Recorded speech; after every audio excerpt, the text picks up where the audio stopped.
You ask an AI for the best product in some category. It searches the web, reads real sources, and gives you a confident answer with citations. Feels trustworthy, right? Now imagine that recommendation is a scam, a product that someone planted and the AI fell for it. Not by hacking the model, not by breaking the servers, just 13 words dropped into a single Reddit comment. Researchers at Cornell just showed exactly how, and it works unsettlingly well. First, quick context, because this attack targets a specific thing.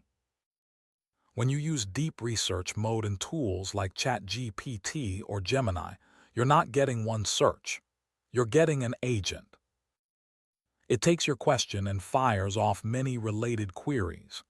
It scrapes pages, reads them, and stitches the findings into a structured report with citations. If you've seen my RAG and agents videos, this is those ideas combined. Multi-step retrieval, feeding real web content into the model before it answers. And here's the detail that matters most. Across all those related queries, the agent keeps landing on the same popular pages, the same Reddit thread, the same Wikipedia article, over and over. The Cornell team calls this a concentrated attack surface. I'll just call it a choke point. Because the agent reuses the same user-generated pages so often, those pages become a single point of influence, and the numbers are wild. In their tests, these agents cited user-generated content, Reddit, Wikipedia, that kind of thing, in roughly half of all queries.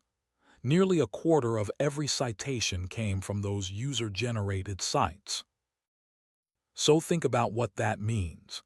Poison one popular thread the agent keeps coming back to, and you don't just affect one answer. You steer the AI across an entire category of questions.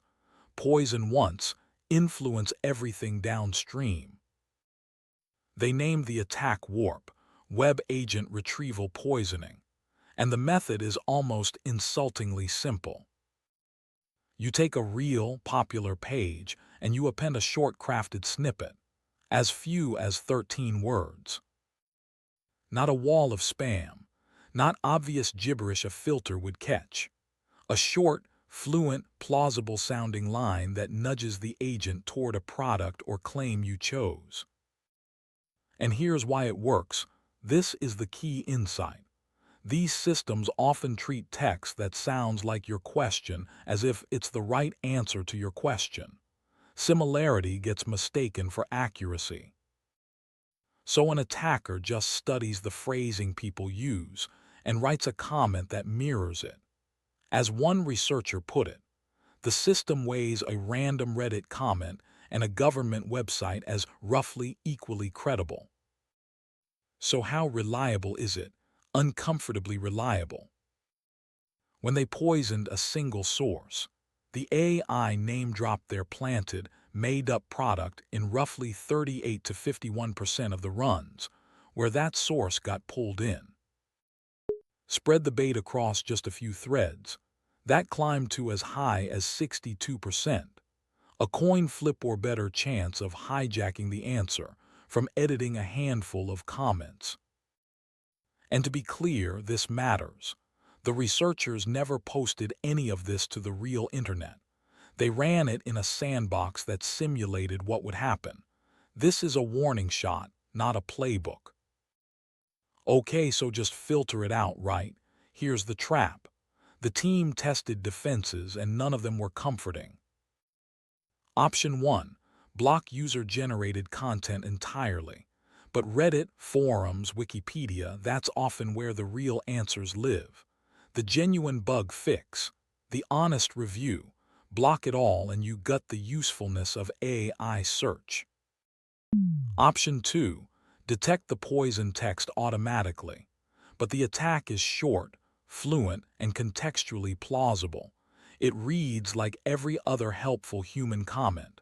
The very thing that makes it effective makes it almost invisible to filters. And this isn't theoretical. There's already a booming industry. People call it AEO, AI engine optimization, brands deliberately seeding the sites that AI tools scrape to get name dropped. This research just shows how weaponizable that technique is. So what do you actually do with this? Two angles. If you're building RAG systems or research agents, this is your homework. Don't treat retrieved text as automatically trustworthy just because you pulled it. Weight your sources. A government domain and a random comment are not equal. Add provenance. Track where every claim came from, and keep verification in the loop, especially for anything tied to money, health, or safety. And if you're just using AI search day to day, treat its recommendations as leads, not final answers. Click the citations. Actually look. If a confident recommendation traces back to one random comment, that's a red flag. And if you've never heard of the top-rated option it surfaced, search it independently before you trust it.